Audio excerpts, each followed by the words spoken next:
Tripathi, Congress party, अनुराग भदौरिया जी। अनुराग जी सोचिए, कोई निवेदन करके आए, शरण मांगे आपसे, आप हो, गौरव जी हो, रत्नाकर जी हो, रिजवी जी हो, आप मदद कर दे, मैं मदद। समझिए, कोई शरण मांग रहा है, कोई बोल रहा है मैं दिक्कत में हूं, दर्शकों सोचिए, और कोई छाती चौड़ी करके, बाय द वे मैं दोबारा रिपीट कर रहा हूं, ये यूरोप में हो रहा है, छाती चौड़ी करके इलीगल इमिग्रेंट्स घर का दरवाजा खोलते बोलते तेरा घर मेरा है, तेरी रसोई मोरी है, तेरा बिस्तर मेरा है, तेरा घर मेरा है, जो तेरी कमाई है वो मेरा है, मैं रहूंगा तेरे घर में। अनुराग भदौरिया, ये इलीगल इमिग्रेंट्स, ये घुसपैठिए जो छाती चौड़ी करके घुस रहे हैं घर में और बोल रहे हैं कि तुम्हारी कमाई पे उनका हक है, आप उनके साथ खड़े हैं।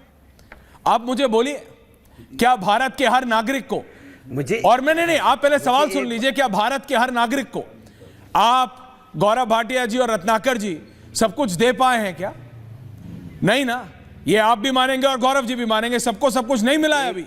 अभी अंत्योदय नहीं हुआ है, लाइन में खड़े हुए आखिरी व्यक्ति को सब कुछ नहीं मिला है। आप दयालु होना चाहते हैं, करिए, लेकिन इलीगल इमिग्रेशन घुसपैठियों को देना चाहते हैं और अपनों को नहीं। अपनों का निवाला घुसपैठियों को आप देना चाहते हैं। अनुराग जी और गौरव भाटिया, देखिए अभी पता चल जाएगा। 5-7 मिनट आपने बोलने दिया बीजेपी के प्रवक्ता को, तो 7 में से 3 मिनट तो बोलने ही दीजिएगा। इतना तो एहसान कीजिएगा तो पता चलेगा आप निष्पक्ष हैं। एक बात। दूसरी बात, सरकार किसकी है देश में? भारतीय जनता पार्टी की। बॉर्डर पे फोर्स किसकी होती है? बीएसएफ, भारतीय जनता पार्टी की सरकार की। अपनी जिम्मेदारी नहीं निभा पा रहे हैं तो घुसपैठिए किसकी वजह से आ रहे हैं? बीजेपी की वजह से। तो बीजेपी को मान लेना चाहिए कि हम अपनी जो फोर्स है उसको बताना चाहिए कि सरकार नाकाम हो रही है रोकने में। बताए सरकार, तो सरकार के दूसरे पे सवाल क्यों उठा रही है? लेकिन ऐश्वर्या जी, सबसे बड़ी बात पता है क्या है? क्या? आपको भी चिंता नहीं है। अच्छा, राष्ट्र की चिंता आपको भी नहीं है। राष्ट्र की चिंता होती, देश के आपको है ना, हिंदू मुस्लिम सिख ईसाई बच्चों की चिंता होती, तो आज आप प्रयागराज की फोटो वीडियो जरूर दिखा रहे होते कि हजारों। यही दिक्कत है आपके साथ। किस जाति धर्म के हैं वो? ये तक वक्त देखते देखते आप इतना थक जाते हैं उनको कि आप देखते नहीं जा रहा है पूरे हमारे। देखिए, जो हुआ वो रियलिटी है, खाने को तैयार नहीं, वी रिपोर्टेड, बट आप देखते नहीं है। चलिए आगे बढ़ते हैं। उसमें हमें लगता है शायद वोट नहीं मिल रहा होगा बीजेपी को। आप उसमें बीजेपी प्रवक्ता एक शब्द बोलने को तैयार नहीं। किसान को यूरिया नहीं मिल रही है, खाद नहीं मिल रही है, वो घंटों लाइन में बैठा रहता है, उसकी बुआई नहीं हो पा रही, उसकी चिंता नहीं है। देखिए आप, ये बीजेपी का। कौन है वो लोग जो बच्चे रोड पे भटक रहे हैं? कौन है वो लोग जो वहां धरने पे बैठे जिन पे लाठी बारिश होती है? कौन है वो हिंदुस्तानी नहीं है? क्यों नहीं है? हिंदू नहीं है, वो मुस्लिम नहीं है, सिख ईसाई नहीं है, अगड़े नहीं है, पिछड़े नहीं है। कौन है वो लोग? कौन है? किस जाति धर्म के हैं? बता सकती है बीजेपी? कमाल है, नहीं बता पाएगी, क्योंकि वो हिंदुस्तानी है ना, उनको हिंदुस्तानी से मतलब नहीं है। अभी कह रहे थे कि नहीं, आदिवासी की बात करने लगे। क्यों पता आप आदिवासी की बात करने लगे? क्यों? क्योंकि हमने पीडीए हम लेके आए। हाँ, पिछड़ा, आपकी वजह से। दलित, अल्पसंख्यक, क्या हिंदू नहीं है? पिछड़ा हिंदू नहीं है? यहाँ पे दलित हिंदू नहीं है? या आदि आबादी हिंदू नहीं है? या पिछड़े अगड़े हिंदू नहीं है? या माइनॉरिटी का इस देश पे अधिकार नहीं है? एक सवाल पूछता हूं, किसी को अपने हिसाब से डिवाइड कर देते हो। दलित का कब आपने सम्मान किया? इसी देश की राष्ट्रपति बात कंप्लीट हो जाए, महिला है। क्या आपने पार्लियामेंट के नए भवन में उन्हें बुलाया? नए भवन के उद्घाटन में उन्हें बुलाया? नहीं बुलाया आपने, नहीं बुलाया आपने। पिछड़ों का आप कब सम्मान करते हैं?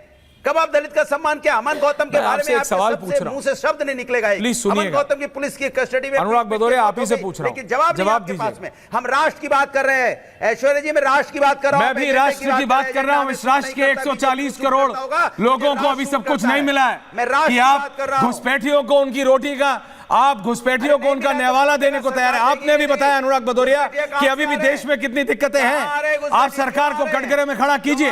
आप गौरव भाटिया की सरकार से सवाल पूछिए, आप बीजेपी से 10 नहीं 100 सवाल पूछिए, लेकिन इस मुद्दे पे, घुसपैठियों के मुद्दे पे एक होइए। सरकार की जिम्मेदारी, भारत के नागरिकों का निवाला घुसपैठियों को देने की खिलाफत कीजिए। नहीं है क्या रोकने? भारत के नागरिकों का निवाला घुसपैठियों को देने का जिनको आप खिलाफत कीजिए उसकी। उसमें हिंदू मुसलमान मत कीजिए। 30 second Anurag Bhadauria on point. Gaurav Bhatia जवाब दे रहे हैं। अनुराग जी, पीसीएस के बच्चों का नाम नहीं निकल रहा है। एक बार आपके मुंह से यूपी पीसीएस का नाम नहीं निकल रहा है, शर्म आ रही है क्या? क्या वो अपने नहीं है? अपना खून नहीं है? वो उन पे लाठी की बारिश हो रही है, वो अपने नहीं है क्या ऐश्वर्या जी? क्यों नहीं है सवाल अपने? की बात कर रहे हैं आप। सब उसके अपने बाद एक शब्द बोलने को तैयार नहीं भारतीय जनता पार्टी। यही सबक सिखाएगी जनता, यही छात्र सबक सिखाएंगे कि okay, counter from Gaurav Bhatia. Gaurav Bhatia is counter, Ratnakar Tripathi also on है मेरी जगह। Okay, Gaurav Bhatia is counter. Anurag ji आपको पूरा टाइम दिया मैंने। Gaurav Bhatia is counter. उत्तर दे दो जी, रत्नाकर जी आ रहा हूं उसके बाद। हेलो जी बोलिए गौरव जी। सुन पा रहे हैं मेरी? जी बाबुलन बोलिए। हाँ, तो ऐश्वर्या जी देखिए, ये जो टूटी साइकिल पंचर टायर है ना, ये तो तुष्टीकरण के अपने आप में किंग है। यही बचा। और महाराष्ट्र में तो ये कहीं है ही नहीं है, न 3 में न 13 में। भीख का कटोरा लेके कह रहे थे महावसूली गाड़ी में जगह दे दो। बताया जाता है कि इनको सीटें ही नहीं दी। बड़े निराश हो गए, निराश और हताश। अबू आजमी ने ऐसा हिंदुओं से नफरत करी। अखिलेश यादव बगल में खड़े थे और कहते हैं अभी 2 सीटें हैं, 7-8 दे दो। तो हिंदुओं में इतनी हिम्मत नहीं है कि मुसलमानों को कुछ कह सके। अरे मतलब हिंदुओं के नेता आप नहीं बनना चाहते, आप तो घुसपैठियों के, जिहादियों के नेता बनना चाहते हैं। तो बात कर लेते हो उत्तर प्रदेश की। उत्तर प्रदेश की 9 में 9 सीटें हमारी आती हैं। और देखिए, इनका पीडीए कहते हैं। पहली बात तो पीडीए में इनका पिछड़ा, दलित और अल्पसंख्यक आता है, लेकिन अगड़े की तो जगह है ही नहीं, खुद ही मान लिया। और पिछड़ा और दलित, भैया पार्टी बनी 34 साल हो चुके हैं। यादव परिवार के बाहर का तुम अध्यक्ष नहीं दे सके पिछड़े समाज से या दलित समाज से। तुम दूसरों की क्या बात करते हो सशक्तिकरण करने की? उत्तर प्रदेश में ये डरे हुए हैं क्योंकि नारा ऐसा सटीक चला है, हर दिल को छू गया है, बटोगे तो कटोगे। और ये लोग हमेशा सर तन से जुदा उनके साथ खड़े रहते हैं, इसलिए ये घबराए हुए हैं। अभी ये बात कर रहे थे बच्चों की। अरे उन बच्चों ने भी सवाल पूछा है। हाईकोर्ट का जजमेंट था जिसमें समाजवादी पार्टी की सरकार में नियुक्ति हुई थी, वहां पे भी इन्होंने ढूंढा था Anil Kumar Yadav, chairman UP PSC. और आपको मालूम है इलाहाबाद हाईकोर्ट ने लताड़ा और उसको उसके पद से हटा दिया। नाम था अनिल कुमार यादव। और ऐसा क्यों हुआ? क्योंकि मार्क्स बदल देते थे इंटरव्यू में, केवल यादव और मुसलमानों को सुनिश्चित करते थे कि सरकारी नौकरी मिले। ये जजमेंट है। ये लोग बच्चों पे बोलेंगे। मुजफ्फरनगर दंगे कराए इन लोगों ने, और बच्चे ठंडी रात में टेंट के नीचे 65,000 लोग, 65,000 बच्चे थे। अखिलेश यादव ऋतिक रोशन का डांस देख रहे थे सफाई महोत्सव में।